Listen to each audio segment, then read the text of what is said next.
Okay, my friends, here it is. The video that has been much requested. The Garden Like a Viking headquarters garden tour. Now, it is mid-season, we will say, because June and July are over and August and September are just beginning. So I'm going to take you on a tour and show you exactly what's going on. I'm going to give you all kinds of tips and tricks. I'm going to let you into the thought process of what it takes to create a top shelf food producing garden, guys, because the show is just beginning. Things are just starting to come into bloom. Fruits are just starting to ripen. Things are just starting to really take hold. And so for the next 8 to 12 weeks, it's going to be a symphony of colors and blooms and flavors and ripening and food. And it's going to be so wonderful as the weather starts to cool off and the harvest comes in. It's just going to be magnificent, guys. So I'm going to do another garden tour in about 6 weeks maybe so that you can see the difference. But have a look and get some ideas for your own garden and let me know your thoughts in the comments.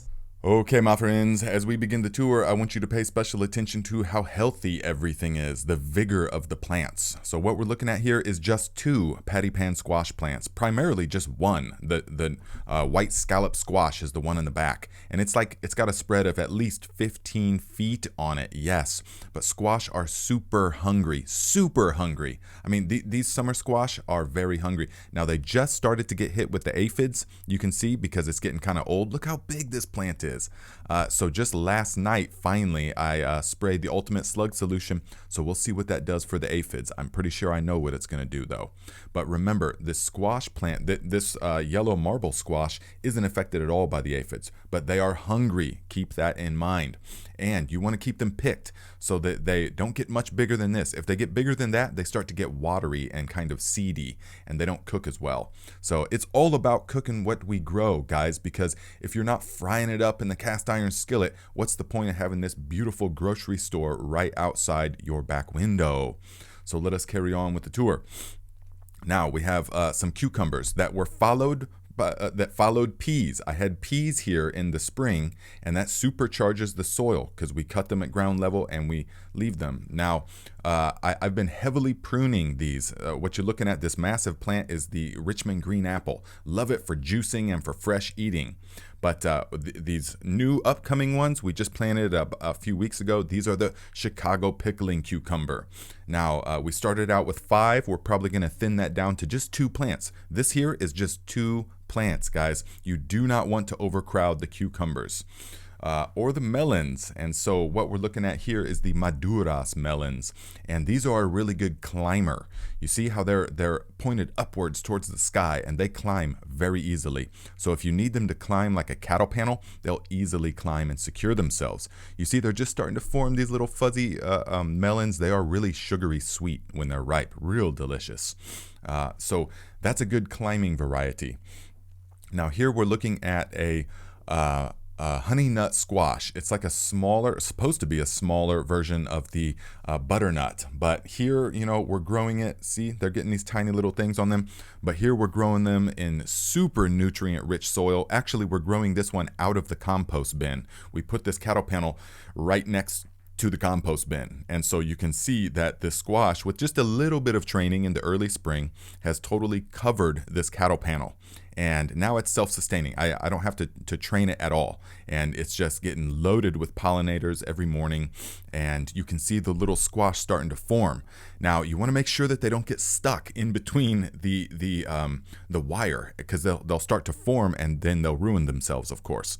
But guys, pro tip, grow it out of the compost pile. And look, right from the base of the compost bin is where we planted those. And so it is exploding. It's covered the cattle panel trellis, and it's starting to seek out elsewhere. Now we're just going to let this go. So we're at the point in the season where we're not going to be like pulling a bunch of stuff up because everything's getting wild here. So look, guys, we have these tomato plants that are super mega healthy. All right, look at the leaves, look at the stems, look at everything, how healthy everything is. There's no kind of gnarly anything.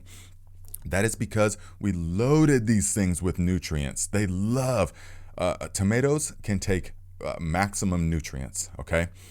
So Here we use like an entire quart of the Viking granular nutrients that I developed for you guys per box, which I have just 4 tomato plants here, and each one is in a 2.5 by 2.5 by 1 foot deep box that is open to the earth, and there's heavy mulch all the way around it. That's the key. That's how we're getting these tomatoes. Now here's another pro tip. It's best to harvest the tomatoes when they just start to turn red. See, this one I let vine ripen accidentally. I missed it and they split, and very soon this would be full of Drosophila flies, fruit flies and gnats and all kinds of insects. So the key is not to let them vine ripen. Actually, you want to get them when they just start to turn red, like this one here. You see how green that is? And now you pick that, and in just like 2 days it's going to be just like this, nice dark succulent red, and you won't have any pest issues. So once I started doing it this way, I actually got to harvest and eat a lot more tomatoes rather than having them spoil on the vine. So let us continue the tour. Now you'll notice that things are at different stages of growth. I succession sow, and I have a plan for all of it. The plan is everything. So, but a few things like these sweet potatoes, they go all summer long. So you plant them in a place where you don't plan to plant anything before or after them. So these sweet potatoes, I just keep directing those vines back up into the beds. These are 2 foot deep by about 15 feet long. So you can see here the fish pepper plant given to me by a local friend, and it's just starting to pop finally. And so is this Thai bird chilies. And when I lived in Thailand, they called these dynamite chilies because they really are. Small, super powerful.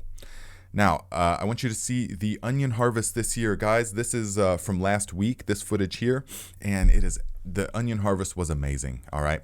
Because we're using that board method, and we're not burying them too deep anymore. I used to have issues all the time until I started using the board method and then putting the mulch on, because the board method keeps them from being buried too deep. So you'll see a lot of people on the internet and stuff ringing their onions. I don't do any of that stuff. I just plant it with the board method, and then when I pull the board up about 4 weeks later, I put this grass mulch down, and that keeps everything nice and moist because onions have very shallow roots. Remember, watch this. See, that's not a big vigorous root system. So they need even consistent moisture. But if you do it right, guys, then you will get these bulbous onions pretty much consistently. And I still have some onions in the basement from last year. Yes, they stored a full year. So here's what we do. When we harvest them, we promptly put them on this drying rack, which is actually just a wire shelf. And then we repurpose it to be a drying rack. And so they're going to sit like that for several weeks until all of the life force energy is pulled up through the from the green stuff and deposited in the bulb. You see, these we harvested about a week ago, the red ones, and they're starting to get crispy. So we wait until everything is going to be totally crispy, like these garlic. All right, these are getting ready to get sort of brushed off a little bit and cut and put into the basement. Now is also the time to clone your houseplants. Look, pothos, philodendron, the wandering Jew, the snake plant, the arrowhead plant. We got all this stuff in dappled sunlight because that mimics their natural environment. So they are vigorously growing in the summertime. We'll move them in the wintertime. But let us continue the tour. Now here we have the new planting of fall crop, which I will explain here shortly in a little bit, and why you see the wire over it. But here we have just started to see this run of the Kalima green beans. So these are just starting to flower. We're going to get a lot from there. Now another thing just starting to flower is these beautiful sunflowers, and these are the evening sunset mix, I believe. They're super gorgeous. My first year growing these, but I will definitely be growing them in the future. Now here you're looking at the holy basil. Yes, true holy basil. And we just started this about 2 weeks ago, and we will get a full run before frost. Now here is the Genovese basil, the for pesto, guys. Look at how bushy and healthy this is. Again, look at the health of all the plants. Now we've already totally picked this to the ground twice. almost to the ground, twice. All right, these are in 15-gallon pots with the Viking granular nutrients, and they've got straw. I got about 8 inches of straw underneath these pots. That's what helps to keep everything nice and moist. That's the key. You see, I just took cinder blocks, wrapped it in some Visqueen, and then put that straw in there, put them pots right on top, and that keeps everything nice and moist, and it helps the nutrient runoff. It helps to capture all of that. So we're going to carry on with the tour, and we're going to see here that we've got the green onions. Now, I love green onions. We eat green onions all summer long. Now, you see that they drop their seed. Yes, and these have already started to sprout in the beet bed, so we're not going to let them grow much longer. But fortunately, I shook them out, and see all them green onions starting? Those are all going to become new onions. Even though green onions divide anyways by themselves, I like to have the seeds sprouting fresh. And so here we have the shijimisa, guys. This is the second planting of it. We just planted it a few weeks ago, and it is thriving because we use that BT, that Bacillus thuringiensis, and that is keeping them cabbage worms totally under control. You see here, I mean, we got a little bit of damage, but it's not a problem. Actually, the most damaging thing in the garden is this creature here, Shiva, the destroyer. And so she just likes to follow me around, and then any place that I plant something new, she likes to destroy it. And so here she made me drop my phone. She actually got to it, and then you can see she knows she's in trouble, so she ran away. Let us continue the tour, though. So here we can see we've got parsley, and these are in 30-gallon grow bags that got that Viking granular nutrients in it, and we are juicing that stuff all the time.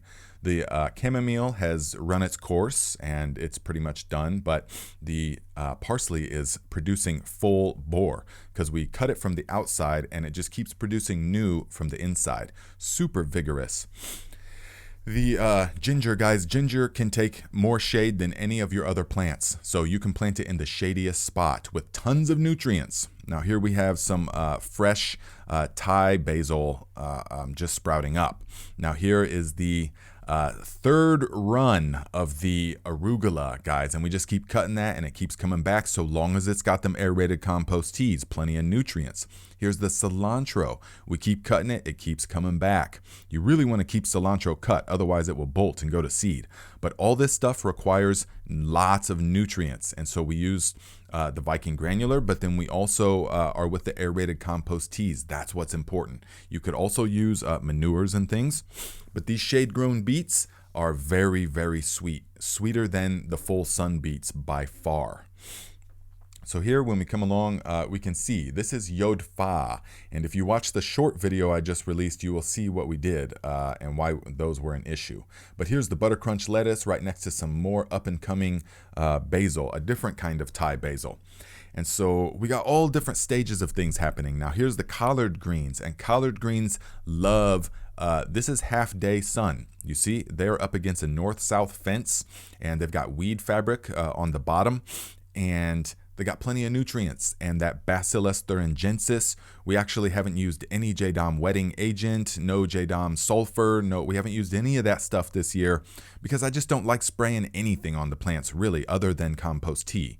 And they are thriving. Them plants are thriving. So is the celery, guys. The celery is so dark, luscious, green, and it's got that really good flavor because we cut from the outside, and then juice. We love to juice. All right, so we juice parsley, celery, and beets with some green apples. That's the go-to, the really cleanser. So if you have not homegrown celery, I highly recommend it. It is light years different than what you get from the store. So much more flavor. The stuff from the store is like crunchy water, and it can taste like soap. The stuff you grow yourself from nutrient-rich soil is a whole different ball game. So now we're moving on to one of my favorite things, and that is the potatoes, guys. And so here we have the Viking potato crop, and this is what it looks like when potatoes are really going to produce tubers. So if you watch a lot of those fake videos online about, I got bucket loads of potatoes from this little tiny 5-gallon bucket, and you see those sickly little potatoes stuck, plants stuck in a thing of mud, that's all fake. All right, this is what it really looks like. Now, these yellow flowers are the calendulas I let grow up in there for pest control. But the white flowers, the potatoes, are producing tubers now when they start to flower. And so these are Austrian crescent potatoes. Potatoes are very hungry, guys. Keep them hungry, or keep them well fed and well watered, and you will have a nice crop of potatoes. Here we're using the Ruth Stout method. So we just laid them on the ground, put a foot of straw over it, and we're good to go. Now here we just harvested the onions last week, and so now pretty much ASAP we're going to be planting the Brussels sprouts in this same location. Now if you look here, guys, because of the practices, we can just dig in and get a handful of super beautiful, delicious soil. Now remember, we're in northern Indiana, and this is typically rock solid clay soil, but because of the practices, this is what it looks like. Now, this truly, the cat is one of the most destructive creatures in the garden for me. And so everywhere I go, the cat, she just wants to roll in it, and she wants to dig it up, and she wants to claw at it and run all over the place real fast and wig out. So this is what we have to do. We have to literally staple hardware cloth and put boards over our emerging seedlings, because otherwise she'll just roll in them and dig in them and destroy them. These are daikon radish and some turnips that are going to get nice and sweet as the weather starts to cool, just like these cabbages. Now see, as I harvest the cabbages, these little baby ones that were shaded out, they start to get some sunlight because they were shaded by these big monsters. Now these cabbages are totally ready for harvest. We got some mammoth red rock cabbage that have been really good. If you plant red varieties, guys, it tends to be more resistant to the cabbage moth. Even though with the Bacillus thuringiensis, the BT, that's not really an issue anymore. So, but I've noticed that they don't attack the red things. So here we are with the pepper plants.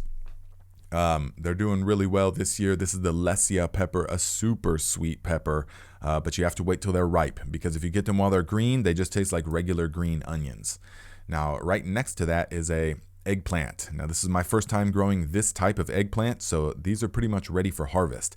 Eggplants can be tough though, because for some reason flea beetles love the eggplant more than any other plant. The flea beetles love the eggplant.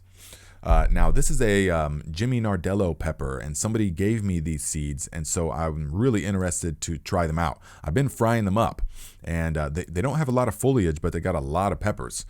So here is a jalapeno plant that we got from the Tennessee family, and they are thriving. These jalapenos producing boatloads, definitely. We're going to use that probably for cowboy candy. Now here we go out front, and you can see the flowers. We like to keep it flowery out front so there's tons of pollinators, and so the neighbors can see something beautiful. So that's one. In each of those pots is one marigold, guys. So it is profusely blooming. It's got them Viking granular nutrients. It gets them aerated compost teas, and that's it. We've got some Thai basil, which this is a great kind because it looks so beautiful for weeks and weeks after it starts to flower. Now here is some lime basil that has gone to seed. And guys, this thing makes the whole entrance smell like Fruit Loops. I mean, literally like Skittles. It is so delicious. Then we got these zinnias, one of my favorite because they stay really good in a vase. Once you cut them, they stay for a really long time. So they got that mulch, they got that leaf mulch, and they got everything that they need to absolutely thrive, guys. So there you go, my friends. Let me know your thoughts. Whatever the first thing that comes to mind, just put it into the comments. I will see you right here every Saturday at 12 noon Eastern time for the live Q&A. And if you want to know one of the secret formulas for success for a thriving garden like this, then my next video is going to be a very simple foliar spray that you can do to encourage luscious blossoms and blooming. But if you haven't got the foundations, the aerated compost tea, I'll direct you to this video here so that you can learn how.